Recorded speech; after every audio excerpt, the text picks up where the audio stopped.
Welcome to Release Day. I'm Alex Heward.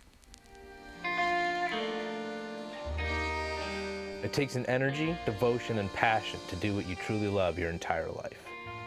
Neil Young, Joni Mitchell, Robbie Robertson, Gordon Lightfoot, to name a few, they still do it. So does Stephen Stanley. In the 90s, he was a founding member of Canadian alt-rock band The Lowest of the Low, and has evolved through decades of writing, touring, and performing, leading him right where he belongs, to the Stephen Stanley Band. Stephen has surrounded himself with a group of musicians who share the same energy, devotion, and love of music that he does. Like many of us, Stephen had to make major adjustments to his plans for 2020.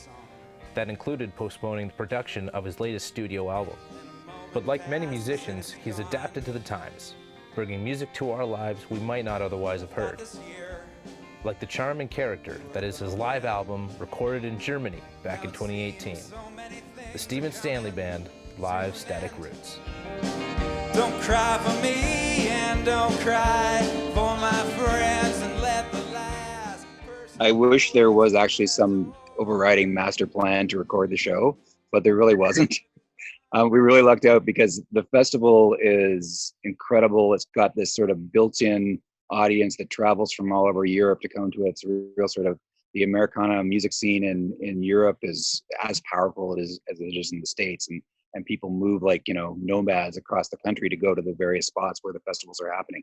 So with that comes this dedication to try to capture the show a million different ways. So there was some stellar photographers in the audience, people shooting video. And there was a man there named Rene who had a really decent live recording setup, and he recorded the audio in the room and then mixed it with the sound man who also was recording the audio and put together the tape that ended up being the live record. I didn't know any of that was happening till I got home to Canada. I didn't know any of that had happened. So in this case, I think it's a show that has some faults and blemishes for sure. It's a group of musicians. Literally, two of the people there that are on stage with me are playing those songs for the first time. So that's pretty incredible in and of itself.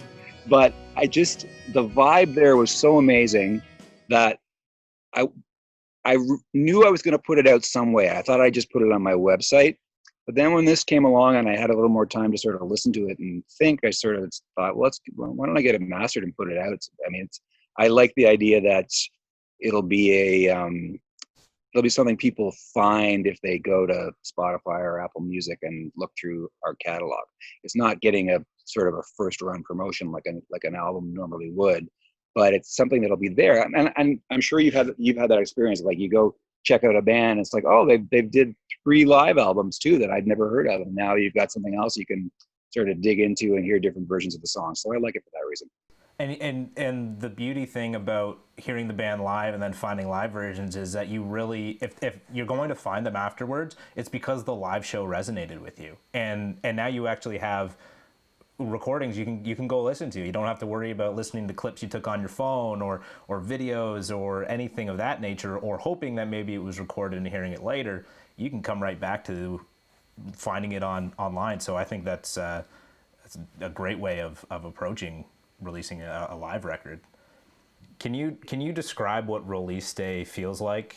Does it change? Has it changed over the years that you've been releasing music? Do you still get the same feelings? What does release day feel like for you? To me, the best part of the whole process is the recording part.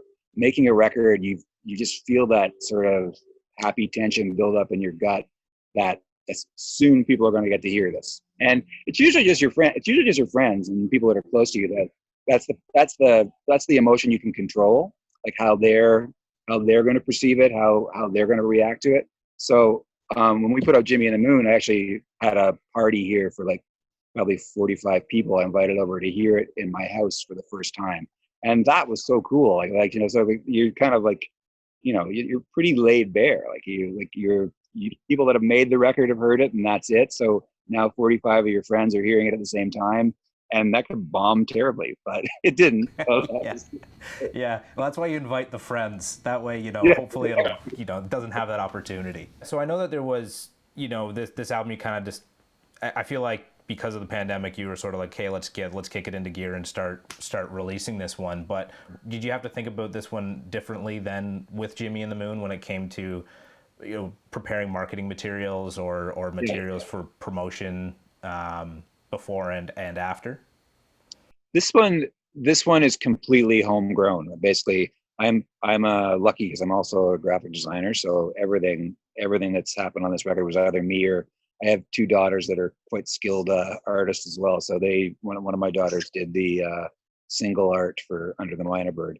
So it was a completely homegrown, like almost a family project. So this one's been more of just like, I see it as something, and we talked about this before, but I really do see it as something that when people are digging into the catalog, and they'll discover that there's a live record too. And hopefully they hear the charm of the way the songs are different and the way that band that was a real sort of flash in the pan experience played the songs and added something which to me is a very sort of different element, which I love.